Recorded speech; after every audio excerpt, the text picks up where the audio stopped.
Դատախազության մոտ հարյուրավոր քաղաքացիներ պարզել են բանտարկված սրբազանների, բարերար Սամվել Կարապետյանի լուսանկարները և պահանջում են ազատ արձակել բոլոր քաղբանտարկյալներին առանց բացառության։ Ազատ արձակել բոլոր քաղբանտարկյալներին առանց բացառությունների։ Բողոքի ակցիայի մասնակիցներից մեկ ժամ առաջ արդեն դատախազության շենքը շրջապատել էին ոստիկանները, այդ թվում նոր ձևավորված ոստիկանության գվարդիայի ուժերը։ Մեր պահանջը,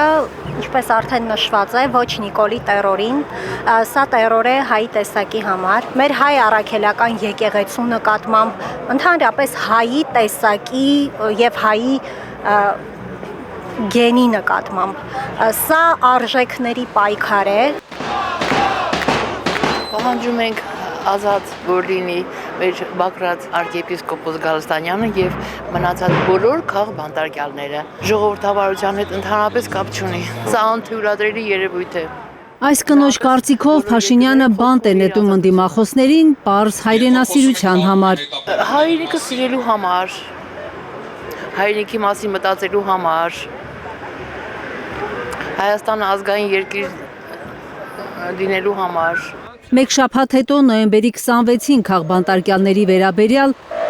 Հայաստան ու պատիվ ունեմ խմբակցությունների հայտարարության նախագիծն է քննարկվելու խորհրդարանում։ Հայաստան խմբակցության քարտուղար Արծվիկ Մինասյանը գլխավոր դատախազին ուղղված նամակ է դատախազություն մտցնում քաղբանտարկյալների մասին հարցադրումներով։ Դրանց պատասխանելու համար Աննա Վարդապետյանին հրավիրում են խորհրդարան։ Որպեսզի Տիկին Վարդապետյանը գա և պատասխանի այդ բոլոր հարցադրումներին, որոնք հնչելու են։ Վարդապետյանը պետք է պատասխանի օրինակ այն հարցին, թե ինչպես է Փաշինյանների ընտանիքին պատկանող թերթը գործարար Սամվել Կարապետյանի կալանքը երկարաձգելու որոշման հրապարակումից 17 ժամ առաջ իմանում, ինչ է վճռելու դատարանը, որ ավելի քան 150 օր անազատության մեջ գտնվող գործարարը ևս 2 ամիս կմնա կալանավորված, առաջինը ոչ թե դատավորը, այլ հայկական ժամանակն էր հայտնել։ Հայկական ժամանակն էլ արդեն հրապարակման դատարանի վճիռը։ Դատավորները այլևս անելիք չունեն, պետք է հետևեն հայկական ժամանակի ու սիվիկի էջերին, տեսնեն ինչ են ասում, էլ Նիկոլ Փաշինյանը լայախ չի անում SMS գրի դատավորներին։ Արդեն հայկական ժամանակը մի անգամից դատական որոշումներ հրապարակում է։ Փաստաբանները ահազանգում են միայն կարծիք հայտնելու համար այնքան արագ են բանտերում հայտնվում մարդիկ, որ իրենք չեն հասցնում ապահովել պաշտպանությունը։ Բոլորը շահարկված է քաղաքական նեղ հաշիվներով, սակայն այդ մեկը ընդունելի չէ ժողովրդի համար կամ մեզ համար։ Սրա համար ենք, որ մենք այս ակցիայի մաս կազմենք, անկախ մեր քաղաքական որևէ մեկ պատկանելիության։ Դատախազության շենքի մոտից ակցիայի մասնակիցները երթ են սկսում դեպի Շենգավիթի դատարան։ Օգոստոսին է սկսվել Բագրատ Սրբազանի և նրա 17 աջակիցների դատավարությունը։ Անարդարությունը բոլորի դուռն է թակելու, վստահ է խորհրդարանի Հայաստան խմբակցության պատգամավոր Լևոն Քոչարյանը։ Պահանջս այլանդակությունների վերջ տալն է, այն ինչ կատարում են դատական համակարգը, իրավապահ համակարգը, բնականաբար իշխանությունների և նրա գլխավորի հանձնարարություններով։ Պատգամավորի կարծիքով քաղբանտարկյալների նկատմամբ հարուցված քրեական գործերն այնքան փուչ են,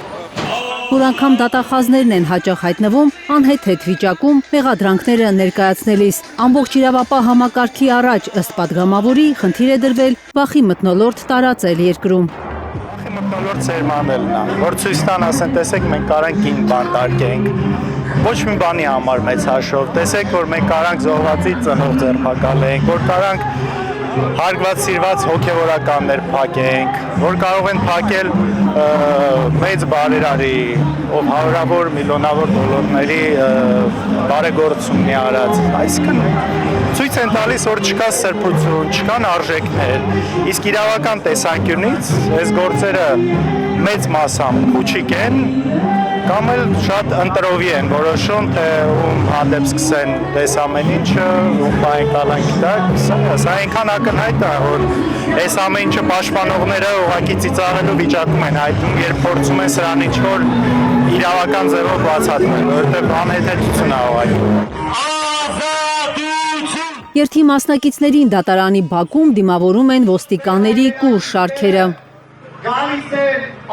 Հավաքվածների համար անսովոր չէ այս պատկերը, ասում են, ոստիկանապետություն է Փաշինյանի իրական Հայաստանը։ Հայաստանի բանտերում արդեն տեղ չկա այս մարդկանց քաղաքական հետապնդող այս մարդկանց կողմից քաղաքական հետապնդողներին տեղավորելու համար։ Այս օրերին Քաղբանտարկյալների թեմայով նոյեմբերի 26-ին նշանակված խորհրդարանական լսումներին հրավիրվել են նաև միջազգային կազմակերպությունների ներկայացուցիչներ։ Խորհրդարանական ընդդիմությունը հույս ունի, որ աշխարհն ի վերջո կհանի վարդագույն ակնոցն ու կտեսնի Հայաստանը ոչ թե ժողովրդավարության, այլ բռնապետության բաստիոն է։